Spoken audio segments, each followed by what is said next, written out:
Welcome back to the Haunted Haven, and welcome to one of the most important videos that we do in the Haven all year long, pretty much.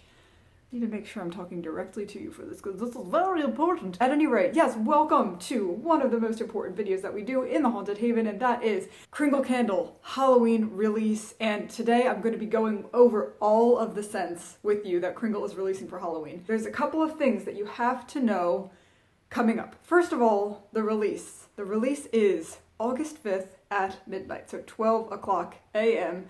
And if you want to get early access to the sale, there is a pre-sale, so you get to start at 11 p.m. on August 4th.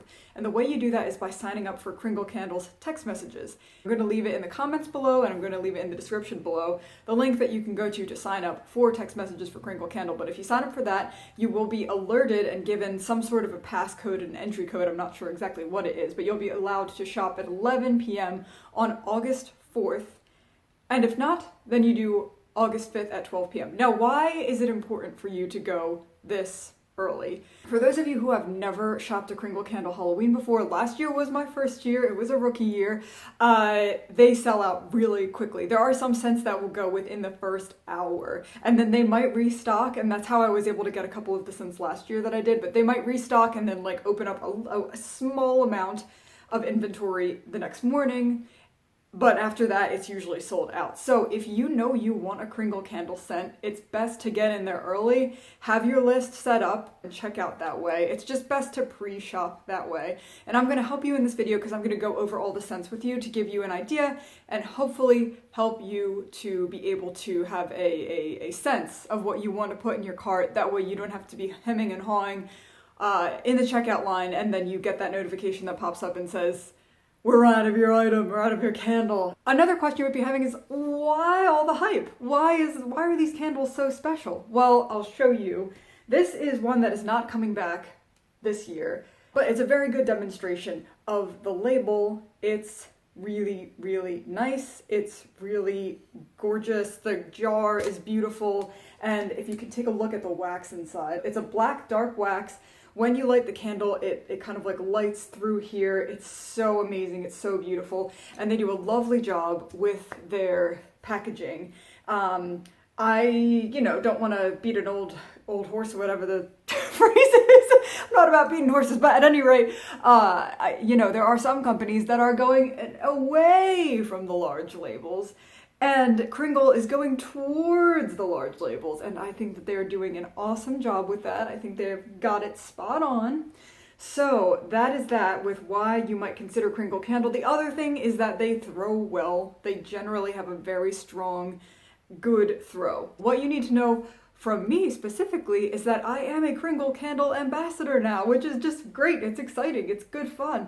I have been really enjoying Kringle Candles, and I'm really glad to now be officially partnering with them. My code, and I'm going to put this here, I'm going to put it in the description, I'm going to remind you about it, is Haven15. You're going to get 15% off if you use Haven15. Now, a small caveat here. If you've never bought a Kringle Candle in your life, they do allow you to sign up for text messages and get $10 off of $25.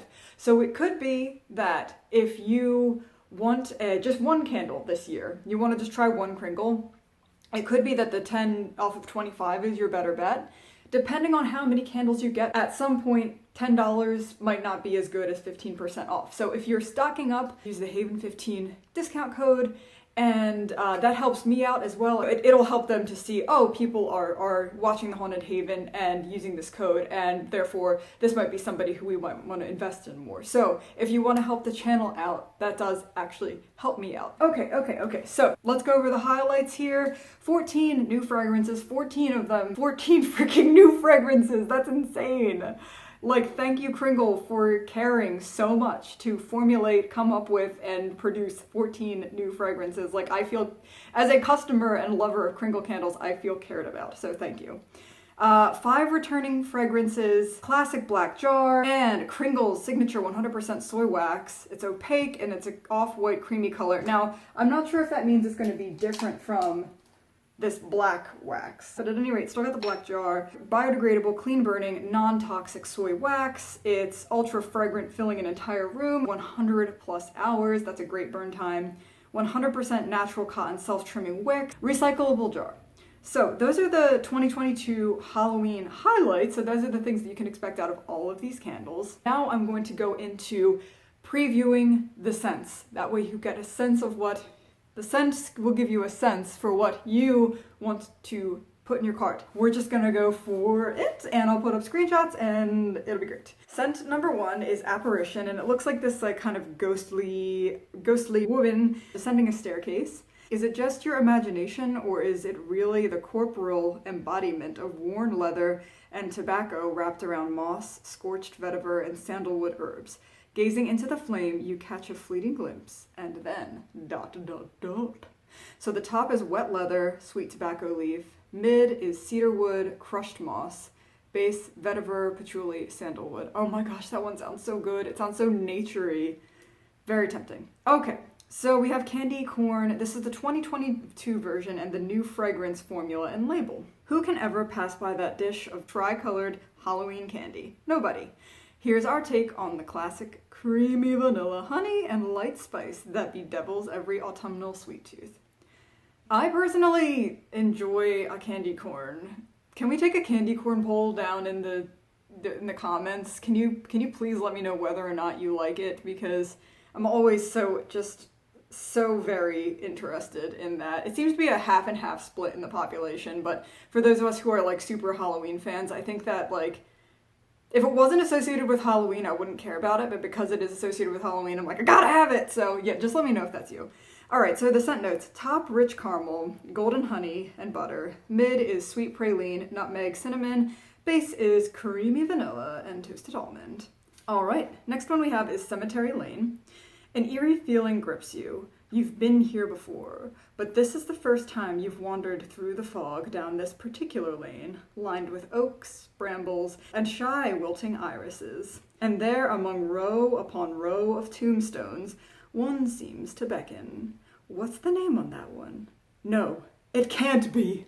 These are great! I love their descriptions. I will say Kringle is also like the queen/king of run-on sentences. Their use of commas is excessive. I've said this before. It's nothing I haven't already said on the channel, and they still accepted me to be a brand ambassador, alright? So, just gotta let you know that. Worst VA ever. Anyway, the top is Mysterious Musk, Midnight Iris. Mid is Patchouli, Dried Oak. Base is Creeping Moss, Dusky Cedar, Sweet Earth. Another really good sounding one. Oh my gosh. I don't know how I'm going to choose, to be completely frank. These all sound so good. Okay, so let's go on. Coffin Rock. All right. Who here also, can we take another poll down in the comments? Who here is a Blair Witch fan? I do not really like a whole lot of scary movies, but the Blair Witch Project is like one of my absolute favorite, not even Halloween, but just across the board favorite movies. I think it's so good. So Coffin Rock, how do you not associate it with that movie? Curious to see what else they're going to say about this. So, upon this coffin rock, dance patchouli and sage, adorned with apothecary spices, and, in the background, cedars sway to the immutable rhythm of life and death. Whoa! I love that description! Cedars sway to the immutable rhythm of life and death. Pure frickin' poetry, Kringle Candle. Amazing. Also, Coffin Rock. I mean, I've got to buy like 5 of these candles. It sounds so good. I mean, it's herby, it's woody. This sounds like you're gonna be walking in a like incense/earthy wonderland. It sounds so great. There's a dried lemon in there too, so there's like a little bit of that, a little bit of uplifting. Yeah, Coffin Rock is on my list, 100% at this point. Okay, so here we go with Dungeon. The earthy blend of dirt moss and cedarwood will captivate and make you prisoner as you climb your way down the cold, dark stairs into the heart of this sinister new fragrance.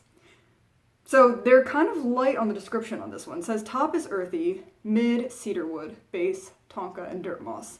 So maybe if you're looking for a less complex scent, that would be the one for you. But really beautiful. Again, just gorgeous labels on all of these. Really pretty label on that one. Next one is going to be Graveyard Fog. The thick, dense fog drifts eerily over the dewy grass, lifting notes of cardamom, leather, and vetiver, sending a spine-chilling sensation as you meander cautiously through rows of ghastly tombstones. Scent notes are top, galbanum. Not sure what galbanum is, but we'll have to take a little look at that. Eucalyptus, cardamom. Mid is cinnamon, vetiver, and clove, and base is amber, leather, and cedarwood. So they're going very earthy this year, is my sense of things. And this one is going to have more spice than the other ones. It's going to have the cardamom, cinnamon, clove. It's also going to have that eucalyptus in here. So this one it's going to have a different thing going on, but they're using a lot of leather and a lot of cedar this year. So now we have Graveyard Night. This is the 2022 version. This is one that also was released last year, and I did get it. It smelled like a combination of like apple cider and pumpkin together. So Graveyard Night. We've conjured a mixture of pumpkin, subtle fruits, and spices, softened with a sweet, creamy milk. The top is caramel, fruity, bayberry, and anise star. Mid is pumpkin, spices, clove, cinnamon, and the base is sweet, milk, musk, and powdery.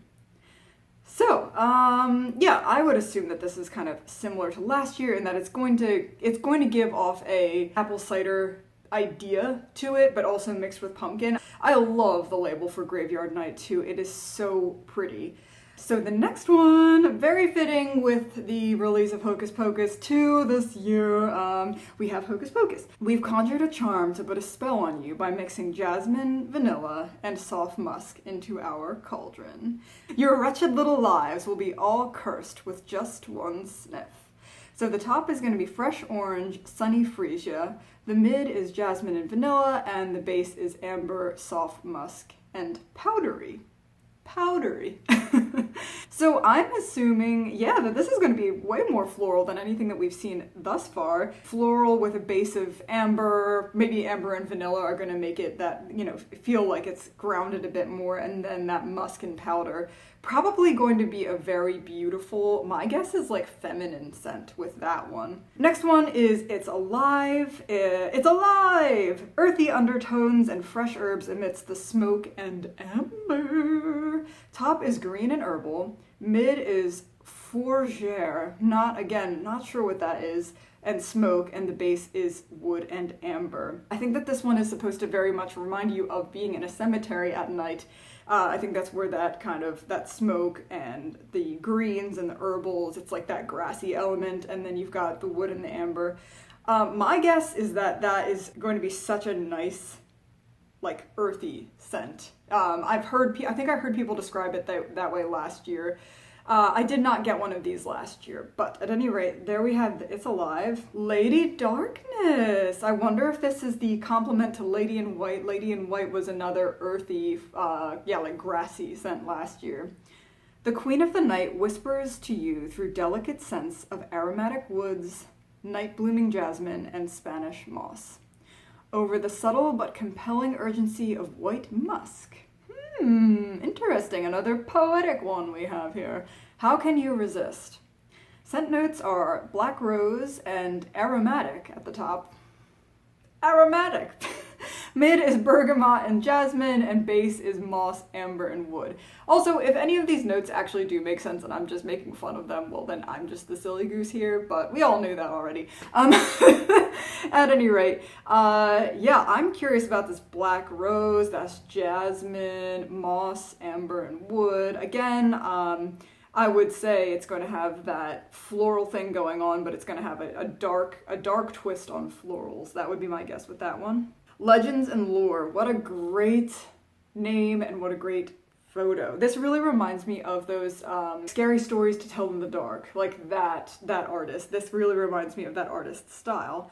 A familiar story unfolds with lemon and balsam leading you in.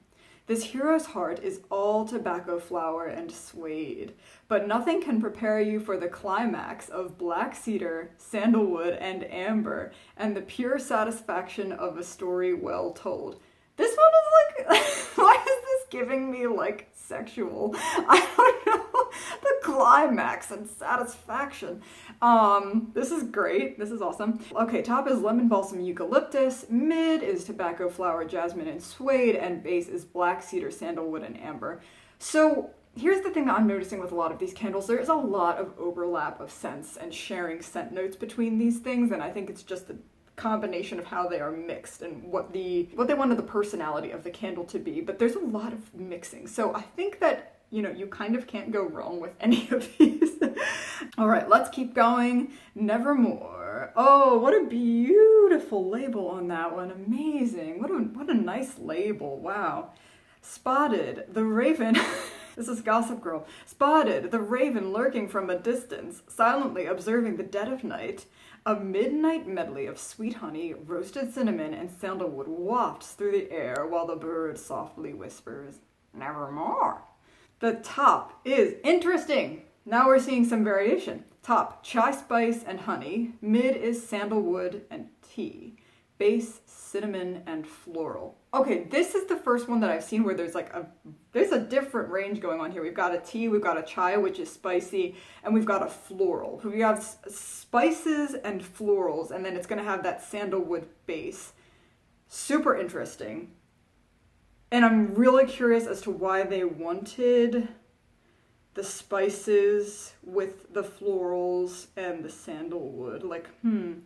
Really, I'm really curious about that one. I think I would order that one just to see what that mixture was about. All right, I think we're getting into the home stretch here. We have Pandora's box. The only curse that will come from opening Pandora's box is wishing that you had more of this irresistibly smoky fragrance swirled with violet, patchouli, musk, and notes of cashmere. Top is liqueur, cardamom, smoke. Mid is cashmere, violet, and leather, and the base is musk, vanilla, and patchouli. Next one we have is REDRUM.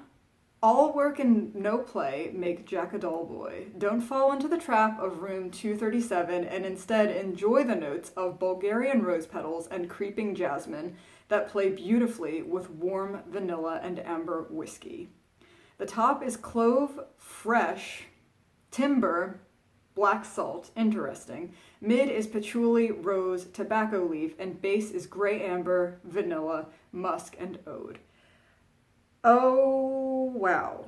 That one sounds really cool. The gray amber, vanilla, musk, and oud, that really, I mean, that's so many bassy notes in the base. And whereas some of the other ones, it was kind of, you know, not quite like that, but we have a clove, we also have a rose and a fresh, so it's going to have some sort of, you know, liveliness to it in the form of a floral and whatever the fresh is. I'm not sure if that's talking about a cotton or more along the lines of a fresh plants, like a planty smell, or maybe even an air smell. I'm not sure exactly what that's talking about. But then they have kind of earthy notes with the black salt and tobacco, patchouli for sure, musk for sure, and then they're going to have a little bit of spice in there with the clove. REDRUM, really interesting. Again, I might get that one just to see what the heck they were trying with that. Scarecrow, amazing label, really, really cool. Welcoming this Scarecrow into your house with open arms is a no-brainer. Top note is tobacco and oriental. Again, there was another video that I did where, you know, there was this kind of, should we be using that word as a scent describer? So just say with a caveat, they use the word oriental. Mid is bergamot, herbal, and then the base is leather and amber. So I think what I'm missing from this one this year that they might have had last year was the sense of clothing, like wool or cotton or something like that. Clothing that you stuff, you know, to make the Scarecrow, obviously. Also, I might be mixing this with another Scarecrow candle, so there's that. But at any rate, yeah. Oh, hold on, one more page. We still got more. There's 19 of these. Okay, guys. Sleepy Hollow. So this was one that they had last year. It's a new version, new fragrance formula. Don't lose your head over Halloween. Bewitched in the twilight of pumpkin, spices, incense, and clove. So this is going to be your pumpkin spice candle, is my guess. Top is pumpkin spice, incense, mid cedarwood and clove, and base is caramel and citrus. So yeah, this is going to be, if you wanted your pumpkin spice candle, my guess is this one. Vampyre with a Y. Did a bat just glide silently past your open window? Lingering in the air is the alluring scent of blood red pomegranate, dark labdanum. Too late, you sense the sharp bite of crystal ginger and brandied stone fruits. It was a mistake to leave that window open on such a dark night, wasn't it? Or was it? Top is brandied stone fruit, sweet, sparkling. Mid is pomegranate, persimmon, and black raspberry, and base is labdanum, dried plum, and amber. So this is going to be a very fruity one. Dark fruity, maybe, kind of, but this is, if you want a fruity candle, my guess is that one there. Vampyre with a Y. Werewolf, fanged, fearsome, and fierce. The werewolf emerges under the full moon on the hunt for a mysterious scent with elements of spiced vetiver combined with touches of brisk pine needle and smooth amber. Scent notes are top, vetiver patchouli, mid, wood, peppercorn, and base, amber and spice. All right, we're at the last one, witching hour. What a cool label, amazing. This mysterious time of night is heralded by the waft of dried berries and spice. Spells are cast in a heady blend of blue cypress, jasmine petals, and crushed violet leaves. Anything can happen and will as smoky tonka bean and sandalwood emerge from the mix. Top is dried berries and earthy spices, mid is jasmine petals, blue cypress, violet leaf, and base is smoky moss, sandalwood, and tonka bean. Really cool. This one is reminding me of potpourri. All right. Are you there? Are you still there? Have you made it to the end of this? Oh my god, it's been 30 minutes. Wow. But at any rate, it's like I said, I wanted to give you as much information ahead of time as possible. If you're still there, if you're still watching, thank you so much. Thank you for hanging out with me. Once again, sign up for text messages if you want to shop early. Haven 15 for 15% off. And I'm going to order a couple of these, and I'll see you again soon with some Kringle updates and Kringle news. Thank you so much for hanging out with me. Really appreciate it, and I'll talk to you later. Bye.